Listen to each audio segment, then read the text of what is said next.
incidentally, we just recently dropped a podcast and a video version of the podcast of our interview with Christian Laursen of Scavenger. He was super kind and with his time. I mean, he gave us like 3 hours of his time, and even that edited down to like 2.5 hours of interview. And it was just fascinating talking to him about Scavenger, just really getting to the bottom of like what their vision was and, you know, what went wrong with GT Interactive. And yeah, it was a big sadness. It was a big sadness. I didn't really know much about it, but you know, it's just crazy. It's just, you know, I'm sorry. Like I usually don't take sides, but I mean, GT did lose the lawsuit. So, I mean, I feel like it's pretty safe to say they they kind of suck in that regard. And I mean, you know, it was just one of those cases of they were already into like shady business practices before they got into the games industry. They happened to strike it big with the with the Doom shareware and got rich overnight, like much richer than they were. It started their interactive division, and then we're looking for fresh meat, basically small companies that they could use to create a bunch of software. Dump them, you know. Yeah, but they, you know, they were still good times, you know. They were still the same company, you know. Good times until they said they can sue them and they're not going to pay them. So that's the leopard fun. Doesn't change its spots. So basically, that was the issue, and they just refused to pay for games that they took delivery of, and the rest is history. Unfortunately, it was enough to make it impossible for Scavenger to continue. But some of their games did see light on PC or other consoles, and they went on to do some other stuff. But it was just fascinating hearing about the development of those games and a bunch of unreleased stuff, just a bunch of unreleased stuff. Even after the interview, it dawned on me that I couldn't understand Christian because he has a slight accent, and I couldn't understand him talking about his own team with Michael Sachs. Was called Agony, and they were the ones that did Nitro Rex, which is also known as Heavy Machinery. And I was sharing that information with Genovi because I think he's going to make a video about that, because he's super into like the whole unreleased 32X games.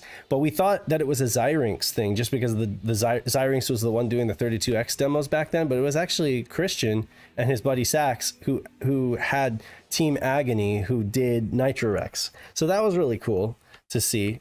And yeah, I mean, I don't know. It's a really great interview. You guys should just go check it out. I realize I'm biased telling you guys it's a great interview, but it really is. And I think Scavenger... It's a good interview. I really enjoyed it. Yeah, it was rad. Yeah, I'm glad that Pat and I were able to do it together. And yeah, it was awesome. And, I'm glad now that it's a part of our collective awareness as a game community. So... Exactly. I don't really want to spoil anything else. I would just say go listen to it. If you can't watch, listen to it on the podcast. But if you can watch, then check out the YouTube video, because there's a lot of the stuff that he sent me, a lot of the media and visual collateral that he sent me of their booth in '96 and stuff like that is in the video, sprinkled throughout the interview. So check it out if you can. Yeah, and also a big shout out for both Dave for editing that video, which is amazing.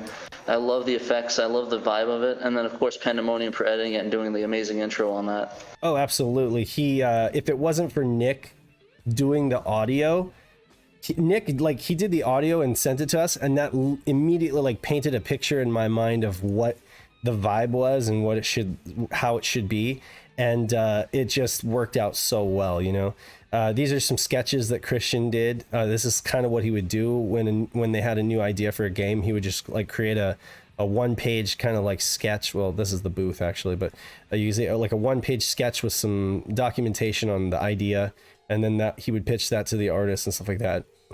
There was that's really cool.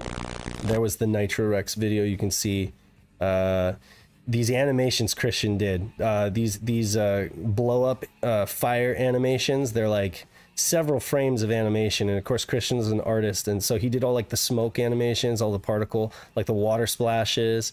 He did the the fire and everything like that. And then it comes to find out there's this segment. There's a story to the game, and there's a segment where you basically have to rescue hostages from the bad guys and stuff like that. So it's not just it wasn't just a racing game, but there was more to it. So, you know, and of course their spider booth, right here, I'm muting that, but you could see the spider booth was just like this amazing, massive, the team itself was like super small right here. It was just like a van of kids basically from Scavenger, but they had this massive spider booth, and they won the award. They won like first place for you know, booths, I think, which is now it's like a big deal, you know, companies going head to head for like who has the best booth, you know. But back then it's like they did so much on such a tight budget compared to like Sega, you know, or Sony or whatever. Yeah, that makes sense. But you know, I think he did a great job. We should definitely hit him up for maybe doing t-shirt designs. Yeah, we probably should. That would be great. Scavenger. Christian's a super nice. Shirts. He's just such a super nice guy, and I'm always so surprised and humbled when you reach out to somebody and they just want to help, and they're just like, oh, yeah, sure, like anything I can do. It's like, wow, that's awesome, you know, because you look at his resume and it's intimidating how many great things he's done, you know. He was even an actor. I was going to show you. He's in a film where he like does full on tears, like full on crying and stuff like that. And he's like a legit actor too, you know. So, and he's a director too. And right? he's a director. Yeah, he wrote, directed, and acted in that film, and he did like like a very emotional scene. I was just like really impressed. But this guy anyway, truly is a Renaissance man. absolutely.